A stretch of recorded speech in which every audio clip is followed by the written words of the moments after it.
جب پاکستان کا آئین یہ کہتا ہے کہ جب اسمبلیاں ڈیزالو ہو جائیں تو 90 دن کے اندر اندر الیکشن ہونے چاہیے، تو یہ پہلے سے ہی لگتا تھا کہ ان کی کوئی نیت ٹھیک نہیں ہے، نہ گورنمنٹ کی نہ دوسری طرف سے، سب اپنی اپنی ذاتی انا کی تسکین کے لیے ملک کو تختہ مشق بنا رہے ہیں۔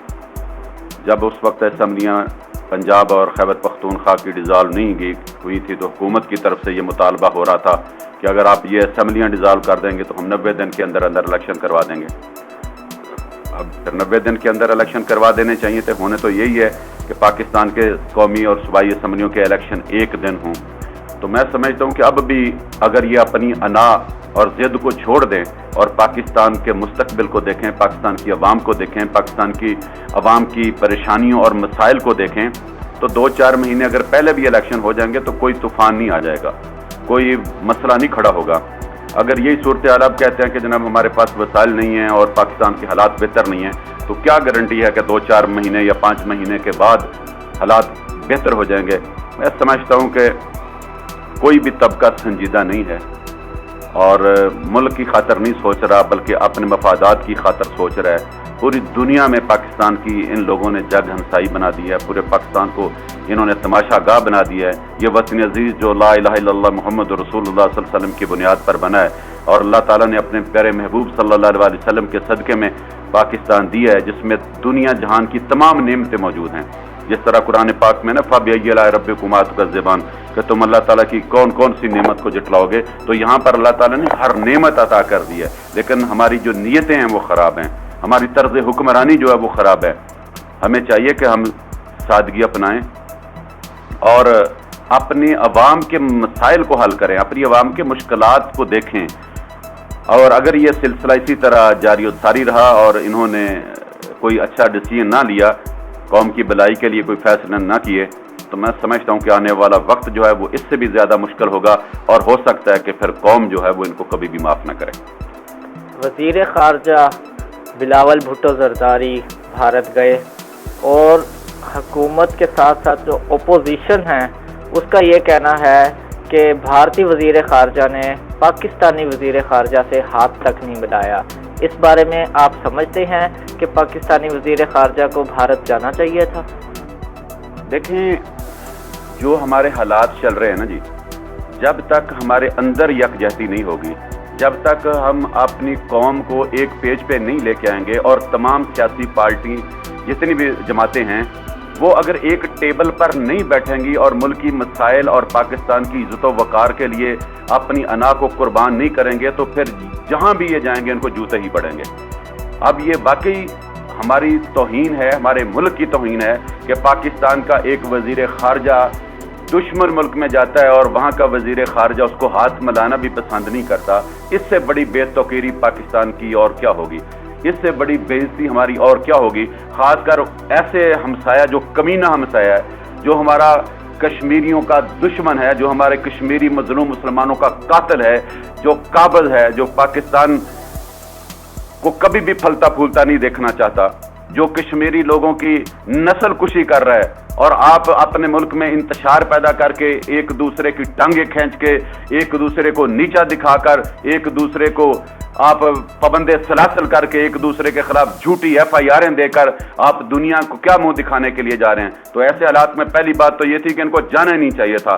اگر گئے ہیں تو پھر ان کے ساتھ جو ہوا ہے وہ صحیح ہوا ہے، کیونکہ آپ نے اپنے حالات کو جب ٹھیک نہیں کرنا تو beggar is not the chooser. جب آپ نے لوگوں سے جا کے مانگنا ہے تو آپ کی کوئی حیثیت نہیں ہے، آپ کی کوئی اہمیت نہیں ہے۔ پہلے اپنے ملک کو اپنے پاؤں پر کھڑا کریں، پہلے اپنے قربانیاں پیش کریں، اپنی انا کو قربان کریں، اپنی ضد کو چھوڑیں اور اپنے ذاتی مفاد کو قومی مفاد پر قربان کریں اور پوری قوم کو ایک پیج پر اکٹھا کریں اور چھوٹے بڑے اور غریب و امیر کی تفریق کو ختم کر کے جب پھر دنیا میں جائیں گے تو پھر دنیا آپ کو گلے بھی لگائے گی اور دنیا آپ کو عزت بھی دے گی۔ اور اگر ایسی حالات میں آپ جہاں بھی چلے جائیں، آپ نے دیکھا کہ ہمارے ملک کے وزیر اعظم جاتے ہیں باقی ملکوں میں جاتے ہیں تو ان کو کوئی عزت نہیں ملتی، ان کو کوئی پذیرائی نہیں ملتی، اور جدھر بھی جاتے ہیں وہ منہ دوسرے طرف کر لیتے ہیں کہ یہ مانگنے کے لیے آئے ہیں۔ تو جب ہم نے باہر سے مانگنا ہے اور ادھر آ کے ہم نے عیاشیاں کرنی ہیں تو پھر کون پاکستان کے حکمرانوں کو منہ لگائے گا؟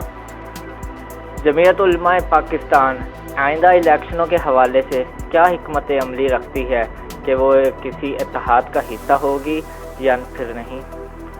دیکھیں پہلی بات تو یہ کہ ابھی الیکشن دور دور تک نظر نہیں آ رہے جو حالات ہیں. کوئی بھی الیکشن کروانے کے موڈ میں نہیں ہے.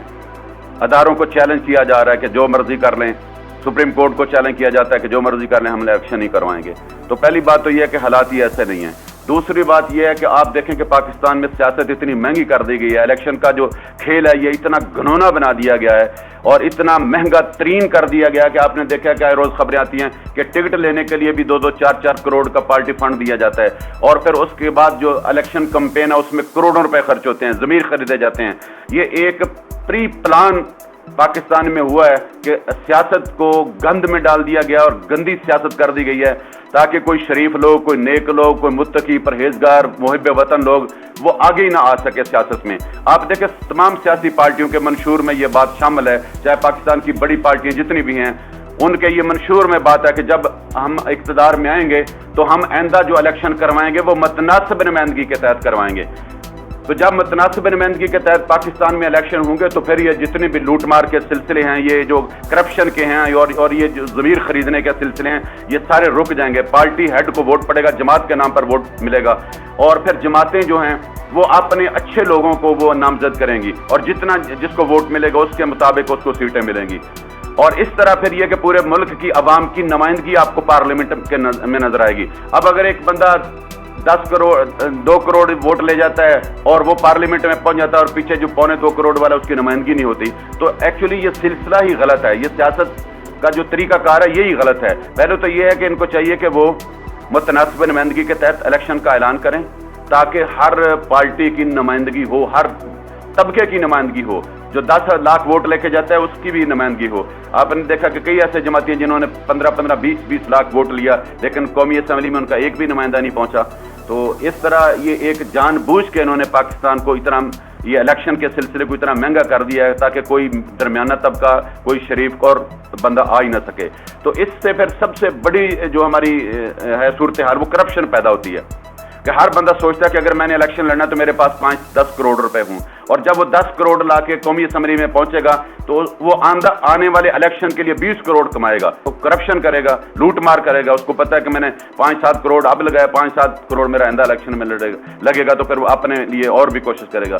اس لیے ایک تو یہ ہے کہ یہ سلسلہ ختم ہونا چاہیے. دوسرا, جتنی بھی دینی جماعتیں ہیں بین الاقوامی طور پر بھی اور ملکی طور پر بھی, اس وقت آپ کو پتہ ہے کہ کوئی بھی اسٹیبلشمنٹ چاہے وہ انٹرنیشنل ہے یا کوئی بھی ہے وہ نہیں چاہتی کہ ایسے لوگ جو ہیں وہ سیاست میں آئیں. ان کا راستہ روکنے کے لیے بے پناہ مسائل انہوں نے کھڑے کر دیے ہیں اور صحیح معنوں میں کوئی سیاسی پارٹی جو مذہبی پارٹی ہے وہ اپنا شاید وجود بھی برقرار نہ رکھ سکے اگر یہی صورتحال رہی تو. اور میں سمجھتا ہوں کہ اگر کوئی الائنس بنتا ہے تو جمعیت علماء پاکستان بھی کوشش کرے گی کہ جتنی ممکن ہو سکے اپنے لوگوں کو وہ الیکشن میں لے کے آئیں.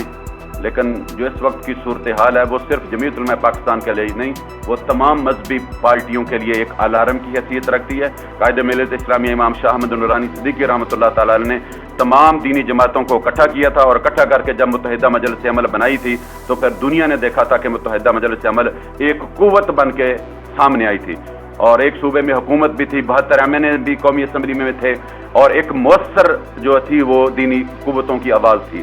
اور پھر اب انتشار کا شکار ہے, ہر کوئی ایک طرف اور دوسرا دوسرے طرف چل رہا ہے. تو ایسے حالات میں سمجھتا ہوں کہ تمام دینی جماعتوں کو سوچنا چاہیے, اپنی صفوں میں اتحاد پیدا کرنا چاہیے, ایک پرچم ایک نشان کے تحت الیکشن میں آئیں تو پھر دینی جماعتوں کا کوئی رول اور کردار بن سکتا ہے. ادروائز سارے ایسے ہی ہیں کہ شام کو یہ پھر شام غریبہ ہی منائیں گے. بہت بہت شکریہ. آپ نے گفتگو سماعت فرمائی. بہاولپور ڈویژن کے صدر جمعیت علماء پاکستان کے محمد ریاض نوری صاحب ہمارے ساتھ موجود تھے. آپ نے ان کی گفتگو سماعت فرمائی. ان کا یہی کہنا تھا کہ اب یہ نظام ختم ہو جانا چاہیے اور ملک میں جلد از جلد الیکشن ہونے چاہیے. کیمرہ مین بابر روان کے ساتھ RYK نیوز میں وقار اللہ ہاشمی, رحیم یار خان.